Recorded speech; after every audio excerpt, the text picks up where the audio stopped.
السلام علیکم 10 فیکٹس میں خوش آمدید ناظرین۔ عمران خان کی کتاب میں اور میرا پاکستان کا تیسرا حصہ آپ کی پیش خدمت ہے۔ مشرف دور میں ایمرجنسی کے دوران عمران خان کے جیل میں جانے کے بعد کے واقعات۔ پچھلی ویڈیو میں پنجاب یونیورسٹی میں ایک بلوچ پروفیسر کو مار کر ادموہا کرنے کا ذکر کر دیا گیا تھا۔ اس کے بعد عمران خان لکھتے ہیں، ہسپتال جا کر میں اس سے ملا تھا۔ قصور اس کا یہ تھا کہ اس ٹولے سے اس نے اختلاف کی جسارت کی۔ جیل میں گزرا وقت ایک یادگار تجربہ ہے۔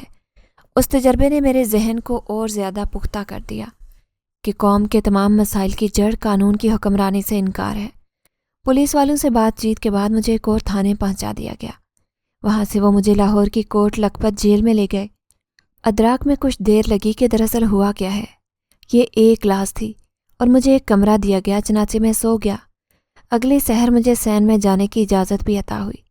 جیل کا عملہ محبت سے پیش آ رہا تھا اور بتا رہا تھا کہ باہر کی دنیا میں کیا برپا ہے۔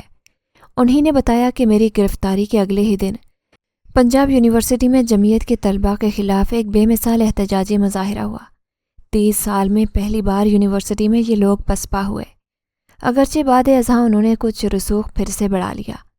اخبارات میں میرے ساتھ کیے جانے والے سلوک پر اکثر کالم نگاروں نے شدید احتجاج کیا اور جمعیت سے ہمدردی رکھنے والوں نے بھی ڈٹ کر ان کی مذمت کی۔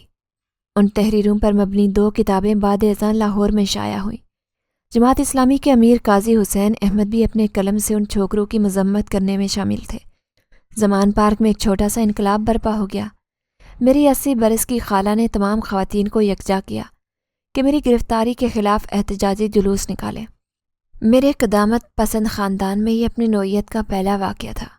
اس کے بعد جو کچھ ہوا، پاکستان کی تاریخ میں اس کی بہت کم مثالیں ہوں گی۔ پرامن خواتین پر پولیس والے پل پڑے اور اٹھا کر انہیں گاڑیوں میں پھینکا۔ وہ جیل میں ڈال دی گئی اور نصف شب کے بعد ہی انہیں رہائی مل سکی۔ یہ تھی جنرل پرویز مشرف کی روشن خیال اعتدال پسندی۔ زنداں میں شام ہوتے ہی میرے کمرے کا دروازہ مقفل کر دیا گیا۔ دوسری رات 3 بجے جب میں گہری نیند سو رہا تھا، دروازہ کھٹاک سے کھلا۔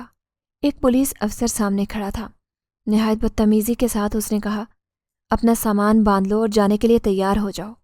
ایک ٹرک کے پچھلے حصے میں مجھے سوار کر دیا گیا۔ تاریک رات کے آخری پہر 9 گھنٹے تک میں لکڑی کے ایک بینچ پر بیٹھا رہا۔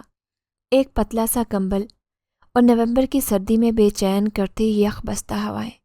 3 پولیس والے سامنے بیٹھے تھے۔ صبح سویرے چائے پینے کے لیے ہم رکے تو میں نے پوچھا کہ ہماری منزل کہاں ہے۔ ڈیرہ غازی خان، انہوں نے بتایا۔ اس طرح کے دور دراز جیلوں میں ان قیدیوں کو رکھا جاتا ہے جن کی توہین اور ہمت شکنی مقصود ہو۔ خیال گزرا کہ شاید جاوید ہاشمی اور خواجہ سعد رفیق کی طرح مجھے بھی وہ جسمانی اذیت سے دوچار کریں گے۔ سب سے بڑھ کر یہ کمینہ پن تھا جو مجھے اذیت دے رہا تھا۔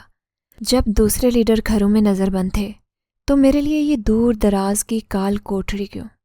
30 سال سے میں قوم کے سامنے تھا اور سب جانتے تھے کہ میں کبھی کسی جرم کا مرتکب نہیں ہوا تھا، لیکن انہوں نے مجھے دہشت گردی کے جرم میں گرفتار کیا۔ سزا عمر قید یا موت، یہ توہین سے دوچار کرنے کی ایک شعوری کوشش تھی۔ کوٹ لکھپت والے تو ہمدرد اور مشفق تھے۔ ظاہر ہے کہ احکامات اوپر سے آئے تھے۔